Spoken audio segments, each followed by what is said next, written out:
Let's play a game. Here we have 10 jelly beans. 5 of them are blue and 5 of them are red. The main premise behind this game is that if you pick out a blue jelly bean, you get $1. If you pick out a red jelly bean, however, you have to pay me $1. So here's the catch. Basically, you will get to put these jelly beans into these two identical cups however you want to.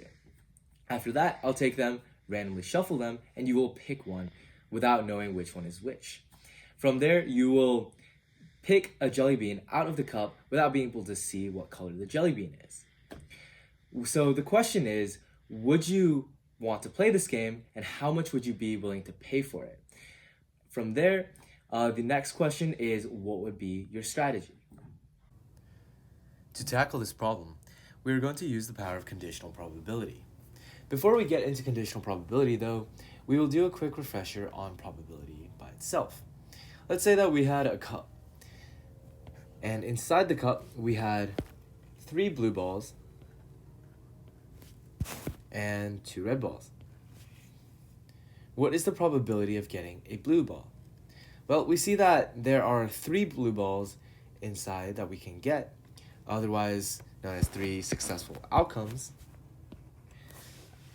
out of 5 possible outcomes. Therefore, the probability is going to be 3/5 or 60%. Now, what about the probability of getting a red ball? That's right, it's going to be 2 out of 5, which is 40%. What we'll notice is that we must either get a red ball or a blue ball, and there is no other possible outcome. Because of this, we see that the probability of getting a blue ball plus the probability of getting a red ball must sum up to 1. We see that 3/5 plus 2/5 is equal to 5/5, which is equal to 1. This is true for every single probability distribution because we are certain that something will occur. We don't care about what exactly it is, but as long as all of the possible outcomes are exhaustive, they must, at least one of them must occur, and we have 100% certainty of that. Next, let's think about a cup with 3 types of balls in it. So let's imagine this cup, and in this cup we have 4 blue balls, we have 3 red balls, and let's say that we have 3 green balls as well. Now, we want to find the probability that we will get a green ball or a blue ball. But we notice that we can either get a green ball or a blue ball, but there's no possibility for us to get both. We call this mutually exclusive event. We can add these probabilities together to find the total probability of getting either one of these events. So first we can see that the probability of getting a blue ball is 4 out of 10. The probability of getting a green ball is 3 out of 10. To find the probability of getting a blue ball or a green ball, we simply add these together to get 7 out of 10. The next concept that we're going to learn about is independent events. Let's add a coin in addition to the balls in our cup. So here we have a coin, and it can either be heads or tails. And we will still have our cup from before. Right, so in this cup, we have 4 blue balls, 3 green balls, and 3 red balls. So now let's try to find the probability of getting a specific coin flip and a specific ball. So we know that the probability of getting heads or tails is 1/2 each for the coin. And we also know that the result of our coin flip does not affect anything about the beans in the cup, or vice versa. The color of bean that we get in the cup does not affect the result of the coin flip whatsoever. So we call these events independent events. To find the probability of two independent events, we can simply multiply the probabilities together. For example, to find the probability that we get a head and a blue bean, we can multiply the probability of getting heads by the probability of getting a blue bean, which is 1/2 for the probability of getting a head times the probability of getting a blue bean. So the probability of getting a blue bean is 4 out of 10. We multiply these together to get 4 out of 20, which simplifies to 1 out of 5. Finally, let's talk about conditional probability. Conditional probability is useful when events are not independent of each other. Now let us imagine that we have 2 cups. So this is cup A, and inside cup A, we have 1 blue ball and 3 red ones. In cup B, we have 3 blue beans and 2 red beans. We see that the probability of getting a blue bean depends on the cup that we choose. In other words, it is conditional. If we choose cup A, then the probability of getting a blue bean is 1/4. We can write this as P, the probability of getting a blue bean, given that we choose cup A, or we should write this more specifically because we have cup B.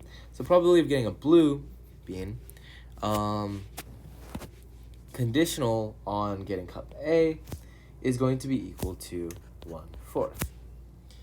For the other cup, we see that the probability of getting a blue bean is 3/5. We can write this as P blue given B is equal to 3/5. To find the total probability of getting a blue bean, we can use these exclusive events, which is getting cup A or cup B, and use the conditional probabilities after that.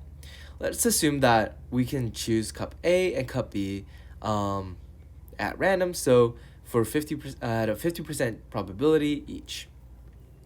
The probability of us getting a blue bean from cup A is going to be the probability of blue given A times the probability that we choose cup A in the first place, which is 1/4 times 1/2.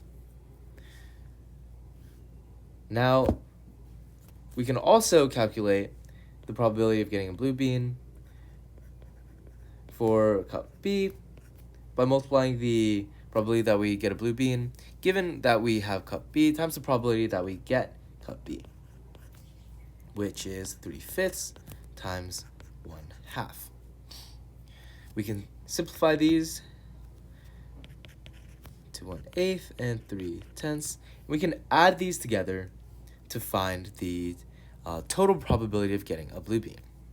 So here we see that P blue is equal to the probability of blue given A times the probability of A plus the probability of blue given B times the probability of B, which is equal to 1/8 plus 3/10.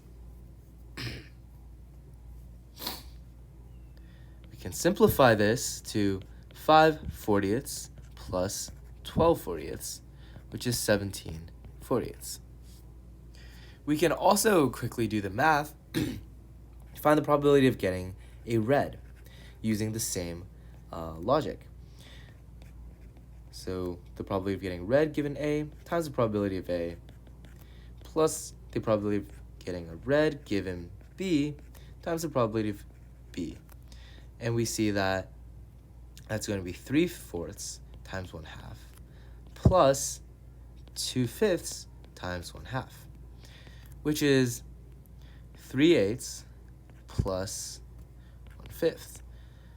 So here we see that this becomes 15/40 plus 8/40, which is equal to 23/40. 40s. And we notice that the probability of blue plus the probability of red sums up to 1 as we expect, because we must either get a red ball or a blue ball. So how can we use this to solve the problem that we given in the beginning? Well, we know that the probability of getting each of those cups is half-half, so 50% each. Now, let us think about what happens if we put one blue bean in one of the cups. That gives us a 100% certainty of getting a blue bean if we select that cup. So let's label these cups A and B. Let's say we put one blue bean in A, and we put all the other beans in B. We see that the probability of getting a blue bean is going to be the probability of getting a blue given A times the probability of A plus the probability of blue given B times the probability of B. So we know that the probability of blue given A is 100%, or 1, because there's only one bean in there. So we are certain that if we choose cup A, that we are going to get a blue bean. On the other hand, the probability of getting a blue bean given B is 4/9. Since we took one blue bean away, it is slightly less likely to get a blue bean than a red bean if we select cup B. But the greater the number of beans, the closer it is to still remain at 50%. So we can plug these values into our equation to find that the probability of getting a blue bean is equal to 1 times the probability of getting a cup A, which is 1/2, plus 4/9 times 1/2. This gives us 9/18 plus 4/18, which is 13/18. So we see that this is significantly higher than 50%. Right? So using this strategy, we can basically get more money than we would normally expect. Since it's half-half, we might expect that we can only get a blue bean half the time, but using this strategy, we can get a blue bean 13 out of 18 times. So to figure out the amount that we are willing to pay for this game, we're going to be using a concept called expected value. Basically, the expected value is the probability of an event happening times the value that is associated with that event. So in this case, the value associated with blue, we can call that V of blue, is equal to $1. And the value associated with getting a red bean is -$1. So to find the expected value of the game, for EV, we are going to multiply the probability and the value of each of these events. So we find the probability of a blue ball times the value of a blue ball plus the probability of a red ball times the value of a red ball. And plugging in the values, we see that we get 13/18 for the probability of getting a blue ball times the value, which is 1, plus the probability of getting a red ball. And because it's exclusive, mutually exclusive, the probability of getting a red ball and the probability of getting a blue ball must sum to 1. We know that the probability of getting a red ball must be equal to 1 minus the probability of a blue ball, which is 13/18. And then the value is -1. Simplifying this expression, we get 13/18 minus 5/18, which is equal to 8/18, which simplifies to 4/9. This means that the expected value of this game is 4/9, and so the maximum amount of money that you'd be willing to pay to play this game should be 4/9 of a dollar.